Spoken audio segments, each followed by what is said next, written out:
Hello everyone and welcome back to another video. So as I'm filming this right now, I'm currently in Italy. So that's why I'm in this hotel room. Trust me, this is not what my regular room looks like at all. And that's why it's also really neat right now. Okay, so this video is about what I did during my gap year. And if you've seen anything on my channel, maybe you've seen some of my Iceland vlogs about that part of my gap year, but besides that, let's get to the point. So what did I do during my gap year? The first thing that I did during my gap year was plan my gap year because I decided to take one pretty spontaneously.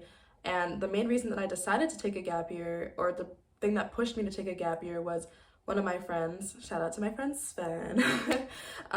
He is Danish and he recommended to me taking a gap year because it's super common in Denmark. And I feel like you could say that it's unusual there to like not take any gap years because it's pretty common for people to take 1, 2, 3, maybe even 4 gap years before they start something else like university or trade school or whatever they decide that they want to do with their life, or like a major job or something. So he really encouraged me to take a gap year and I was like, I don't know. And this was during the summer of 2021, right after I graduated high school. So all during high school, I had not been planning on taking a gap year. It was something that I had thought about a couple of times, but it wasn't something that I actually decided to do until like the end of July, maybe, in 2021. So that was all very last minute, and then there was a whole thing about me telling my parents that I wanted to take a gap year and stuff, and basically I was the one that decided to defer my enrollment. That was a whole other thing, but it was very last minute that I just decided to do the whole thing. So yeah, that's where we are now. Now let's see what I actually did when I planned my gap year. So first I was looking for volunteer programs and stuff like that, because that's the first thing that I usually think of when I think of traveling and stuff like that. I always want to do volunteer work. I found a volunteer program in Iceland because I was like, okay, I want to go to Iceland, because I had just seen Down to Earth with Zac Efron and I was like, oh my god, that looks so cool, and I really wanted to see like the geothermally baked bread because I'm such a foodie. So then I found this volunteer program by Worldwide Friends in Iceland, and that I ended up doing for almost 2 months. So actually originally I was supposed to go for 6 weeks to Iceland, and then I wanted to go for 1 week to the Netherlands because during the summer that I was in Denmark with my friend Sven, I met this girl in a hostel that told me that she had been to Amsterdam, and I know everyone's like, oh my god, Amsterdam, like weed and drugs and stuff like that. No, it wasn't because of that, but she just said that people there were exceptionally friendly. So I was like, oh, okay, maybe I'll check that out. But then actually when I was in Iceland, I met my boyfriend and I was still getting to know him and stuff, and my volunteer program was in this town called Hveragerði, which is like 40 to 50 minute bus ride from Reykjavik, and then like 30-ish minutes driving. And so we were going back and forth to like see each other and stuff. And then I was like, okay, I'd rather a few more days to spend time with him instead of going to the Netherlands. So I'll go to the Netherlands another time, like for the future. And that was what I ended up doing in Iceland, and that was a total blast. I was staying in a house with other volunteers in Hveragerði, and the house itself was honestly kind of horrible. Like there were always problems with it, and they would take a long time to get fixed often, and there just wasn't like the resources that I feel like would make sense for like having up to like 13-14 people staying in this house at the same time. Like the vacuum was broken, the toaster was like basically broken, and like there wasn't like, I don't mind hand washing dishes, but the sink was like the tiniest sink. So if you had to wash dishes for like the 14 people, because usually it would be like 1 or 2 people washing dishes after each meal, that's a lot to hand wash. And if it's in a small sink and we're cooking in like huge pots to make food for everyone, you had to get really creative for how to like figure out how to clean that. So that was a whole problem. The actual volunteer work, I think I mentioned it in one of my Iceland vlogs. I'll like link it somewhere around here. I was doing this work in a geothermally heated greenhouse, which was cool in itself, and we were grinding and like cutting up tea and packaging it for these people. I want to say it was kind of like a rehab center, but it also was just like a wellness center, I think, for older people, and we were like making all this tea for them. I don't know why they needed so much tea, but that was their tea, and we met some people from there once that were like, oh my god, we like love the tea. So I guess we did something nice.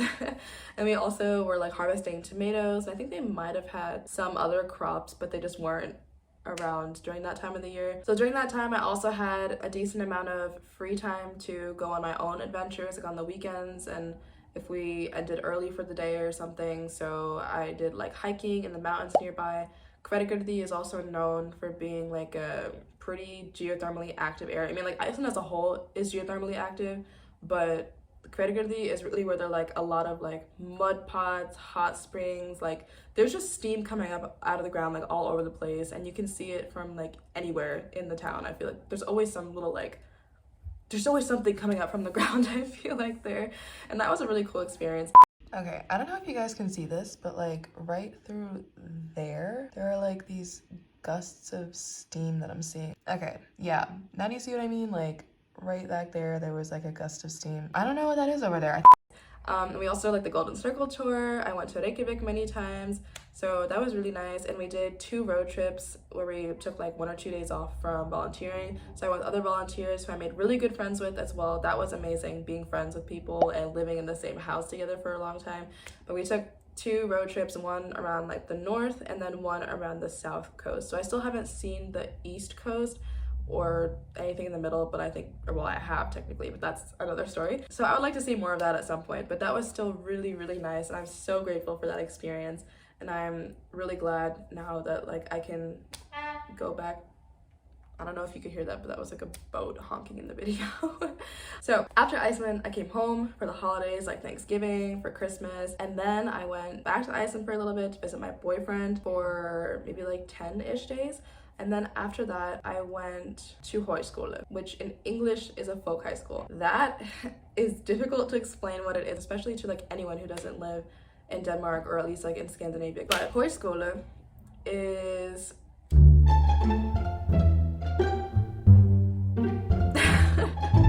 Okay, Højskole is something that some people like to do between like high school and university, but you can really do it at any point in your life. Like for me, I was like, okay, I'm gonna do this now. But you can go to it multiple times if you want to. You can do it like after you've gotten all of your degrees and you started working. If you choose to go to school, you can do it. You can do it literally anytime if you just want to take a semester off from something else, or it's very flexible. So this was a 6-month program that I did in Denmark, and you live at the school with other students. It's kind of like a boarding school in that sense, but the classes that you take, they don't have grades or tests or anything like that. It's all just like for fun kind of, and it's very exploratory. So also the subject areas, like they vary from Højskole to Højskole. So there are tons of different like Højskole in Denmark that you can go to and choose from. Like there are like sports Højskole, or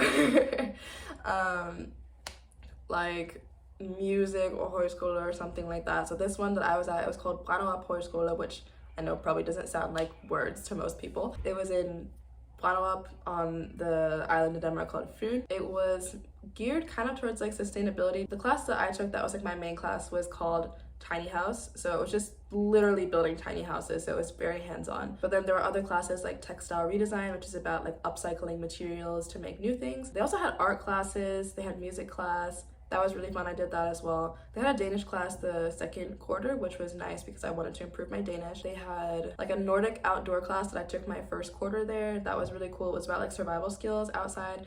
They had wood crafting, sustainable construction, and they had lots of other classes like that. So it was really, really fun, and I made so many good friends, and I'm gonna save more of that for another video, like describing Højskole, because that really deserves a video of its own. Also during Højskole, we did a few trips. The first trip that I did individually while I was in Højskole was going to Finland, and you're probably like, what, why would you go? Like, okay, not that there's anything wrong with Finland, but like kind of a random place. So I went to Finland because I wanted to apply to some schools in Europe, and I just felt most comfortable applying to schools in Northern Europe because that was like where I'm most comfortable at this point in Europe. And also I felt like the requirements in Southern Europe were just different and stuff, and there were the most English-speaking programs that I was interested in Northern Europe. And so one of the schools that I got into I got into 3 programs in Finland, and I decided that I wanted to go check them out. So my mom was so nice. She came over, like she came all the way from the US for only a few days to look at these schools with me. It was very last minute, the trip that we planned together. And my family, there is a huge emphasis on going to university. So that's been something that I heard from day one. So she came all the way over to Finland to help me look at these schools and offer her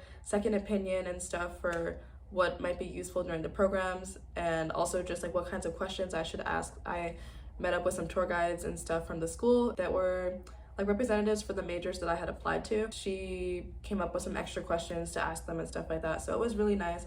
We did a little bit of sightseeing in Helsinki as well. And so that was the little Finland trip. And then after Finland, I actually flew directly to Germany because the Højskole that I was at, they had a class trip to Germany for 5 days, I think, and that was a blast.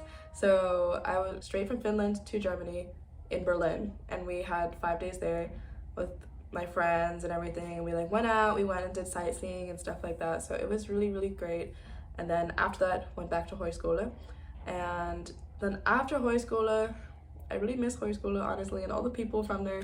I went to Nepal, and that also probably seems really random, but the Højskole that I was at, the principal has a lot of connections with Nepal. There were 4 students from Nepal when I was there, and so they gave me so much advice and taught me so many things and helped me learn a little bit of Nepali as well before I went. I went with the principal, who just retired, and then 2 of my classmates to Nepal. I spent 2 weeks there with one of the other girls from my school, but then the program was supposed to be for a month, but we cut it a little bit short because I needed time to go home and see family and stuff, because now I'm actually going to go to university in Denmark in the fall. So I was in Nepal for 2 weeks, and we did some volunteer work at a school teaching English. That was actually like really amazing. I was nervous to do it because it was like elementary school, and I honestly don't like kids very much, but I thought I would give it a try. And also I've taught English online before, so I was like, okay, this is a good in-person experience. And actually I loved the experience. It was a little bit exhausting doing the lesson planning all the time and stuff, but I think it actually gave me a lot of energy being with the kids, and they were really respectful, so I think that's also why it went well, because I feel like if I was doing that in the US or something, like kids are not as respectful these days. And in Nepal, there's very much like the teacher is up here and the students like need to respect the teacher and stuff. So because of that, it was very easy to teach and like manage the kids overall compared to in the US, for example. And that was just a really nice experience. I met a lot of people. Some of my friends from the school who are from Nepal, they set up things for me to meet their families and stuff like that, so that was really nice. And the food, oh my god, the food was delicious. So basically Nepal was amazing. It took some time to adjust to the culture there because it's very different from Western culture, I think, but I really enjoyed the culture overall, so I'm really glad that I went, even if it was a little difficult the first couple of days. Now, after I went to Nepal, I went home for like maybe 2 weeks, maybe a little bit under 2 weeks actually. I don't really know, but I went home for a little bit to the US and spent some time with my friends, and also my boyfriend came and visited me, which was really nice. And now I'm in Italy, and that was pretty spontaneous, all things considered. My family got invited to a wedding that's here in Bellagio. So we've been in the Lake Como region, and this is my 2nd day there, or here. So that's why I'm in this hotel room. This is not my room, don't worry.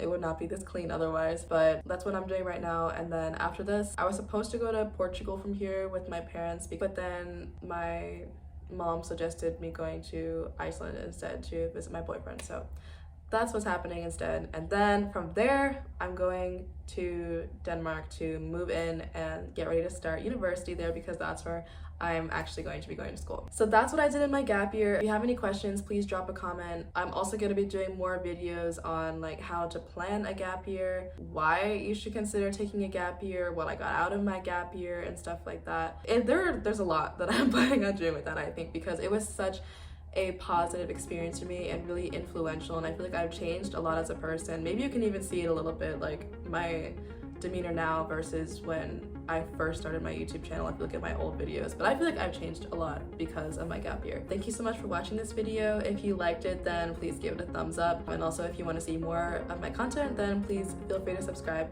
And I hope to see you in another video. Thank you. Bye.